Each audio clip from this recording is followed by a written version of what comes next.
It's G2 The Vibe Podcast coming at you another episode. We're going to react to a Dr. Phil episode here. He's talking to this crazy lady, and she basically coddles her son. Just listen to this. Young people, instead of making them stand up and do what they need to do. The world's going to eat this kid alive if you don't let him get some experience in the world. You won't let him go to the mall.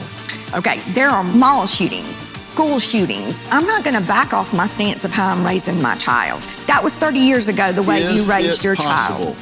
That you're doing this to make yourself feel better instead of doing it because it prepares him for the next level of life? Stanton has the whole upper floor of our home. He has 2 bedrooms, another bedroom that actually we turned into more of a gaming room. We have cameras in every room so that we can make sure he's okay, or even if we call him and he's not answering, does he have his headset on? Is he in the restroom? As you can see, he's rocking out right now. He's having fun, being a child, time of his life. Now, we're gonna go over here to his bedroom. This is his personal bedroom. Apparently, he's been playing all over his bed. I can tell the covers are all messed up. And now we're back in his game room. I just wanna see him. I schedule my days around Stanton. I pick out Stanton's clothes. I love the color green on him. His eyes just really come out. Taxi driver, maid, cook, cleaning lady, school teacher, chef, whatever that is gonna make him happy and keep him well entertained. I do it all for him, and I love it. Helicopter. Talk about a helicopter parent here. One thing I don't know if y'all noticed that, but I know she got a wedding ring on. So I'm like, where's boy daddy at? Got to be a beta male in the house to let all this crap happen. This is interesting. So he essentially is a stay-at-home kid. He plays video games throughout the day. She basically makes sure he don't have to do nothing. Like I don't know if she showers him. They didn't say anything about that, so I don't know. But this is crazy. This is absolutely crazy style of parenting. I don't know what it is. This is more of like a white woman style of parenting. Because I know my mama wouldn't have. She'd have told me to get my butt outside. Like, this boy never goes outside. He's clearly overweight. So he's not getting the correct act. So he's probably not healthy as a kid. He's probably going to grow up and be chunky, overweight, obese, plays inside all the time. So she basically caters to his every need. So everything he needs, she definitely caters to it. And it's crazy. I don't understand how she expects it. Like, I understand there are school shootings, there are mall shootings, yada, yada, yada. But honestly, women like this that treat their kids like that, it's about them. It's not about the kid. It's about that person. It's about that parent. But I would like to know where the dad is in this situation, because she is obviously married. She has a wedding ring on. So I just like know where's the boy's dad? Like, is he not putting his foot down, saying, "Hey, you need to chill out"? But we'll let her kind of go on a little bit and talk about how she is coddling her baby.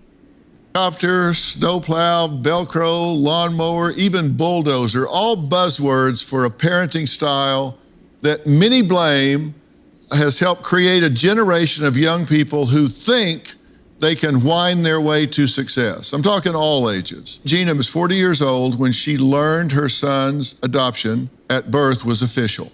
She says she couldn't imagine ever loving a child more than her miracle little boy. This is when he first came home from the hospital. This is pictures of him in his little blue outfit. Oh, having and sleeping with his daddy. Oh, he was so tiny, so precious. This looks like he was maybe a month old. And anything he was doing, I would document. Honestly, you cannot tell me in my mind that I did not birth that child, that he is not my child. I was in the actual delivery room. I basically helped deliver Stanton.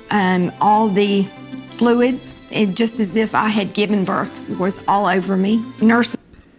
First of all, she did not birth that child, so we're going to clear that up real quick. I think something's going on psychologically with this lady. Sorry to pause it right here with the baby picture. Let me roll up a little bit. They looked at the birth mother and said, "Who's going to hold him first?" He's adopted, but it's hard to convince you that you didn't really have him. I know in my mind I did not have him, but my heart doesn't tell me that. You just feel because you were there. And I have often thought about having my own biological child, and it just really doesn't fit with me. I can't imagine loving a child more than I love that baby. You think the way you mother him, it affects everything, the way he's going to be in the future and all that. Now, he's 13. He still has a blanket, a security blanket. He loves blankets. He's loved blankets all his life. And he does have certain ones that he likes better than the others. Yes. Has a special one. Yeah. Yeah. Now, he had a bunk bed in your bedroom till he was 10 years old. Yes, that is correct. And he often sleeps in a recliner in your room. Periodically. Yeah. What? Yeah. And you say you used to carry him to the bathroom in the morning. You get him out of bed, carry him to the bathroom until he just got too big. Don't you wish you had a mother like me? I mean, come on. His face says it all. So she's carrying this boy out of the recliner, the bunk bed that's in her room, co-sleep. I'm like, out of all this, I can literally in here and finish up this all up here. Where's the boy daddy at? Where's the boy's daddy at? This is clearly a woman who has probably a beta male weak man inside the house, letting her do whatever she wants to do, because this is ridiculous. I'll be damned if I have my wife carrying my kid to the bathroom and he got a bunk bed in the room. Like, what kind of crap is that? He don't need no bunk bed in the room. Like, if you're married to somebody and they let your kid, and you're a man, and they let your kid have a bunk bed in your room because they want you to be so close, we're gonna have a problem. We definitely gonna have a problem. Now, if you a man and you cool with that, beta male, literally beta male. So whoever, I want to see the boy daddy. Like, we didn't go through like 5 or 6 minutes of this thing. I skipped over a couple parts, but I watched the full video, so I know you see his dad one time hugging him or something like that. But they don't really. They kind of keep the dad out. So I kind of want to know where's the dad in the picture? Like, who at what point in time did she think that it was okay to be carrying his boy out of bed to go use the bathroom? Like, did she wipe his butt too when he's done pooping? Like, is that at 13? And then there's a 13-year-old kid with a blanket. I get it. You know, it's hard. It's hard out here for these kiddos. My man's got a gaming system in his room. He's got 2 rooms upstairs. So he's got his own room, and then he's got another room that's a gaming room for him. He don't never go outside. She don't make him go outside. I don't understand how that's being a kid. That's essentially just she made her son her soulmate. Let's be honest. You ever heard the term son husbands? Well, her husband done been kicked aside, because I guarantee you he ain't getting no love from this lady. Number 1, we're gonna name that number 1. Number 2, he definitely ain't getting no love from this lady. Number 3, he probably ain't even don't even get to be around. I bet you he can't discipline this kid. I mean, how you think the discipline goes down in this house? Son, come over. Don't you talk to my baby like that. I guarantee you that's what she says. Guarantee that's what she says in this house. That's ridiculous. Like, look at this lady's face. That just tell you everything that just been said. This is funny. This lady is the definition of the reason why our generation is soft. We have a generation of soft kids. We have a generation of soft individuals. We have a generation of people who want participation trophies. We have a generation of people who are undisciplined.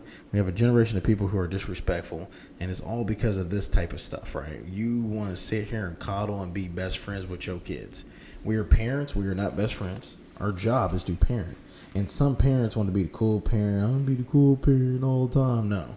Your job is to be a dad, or your job is to be a mom, period. That's it. End of story. And so you have to understand that. And I think that we get to the mindset where one parent wants to be the cool parent all the time, and so the other parent. And this is where you get in bad relationships. You get bad relationships from this stuff, because you get to a point where one partner's trying to do X, Y, Z while the other one's over here parenting all the time, right? And then you get an unhealthy dynamic in parenting in the relationship. And so the foundation of your house, the foundation of your relationship inside your household gets kind of rattled, kind of gets shooken up because you got one parent that's disciplined and the other parent just ain't doing nothing. And trust me, those households make it rough.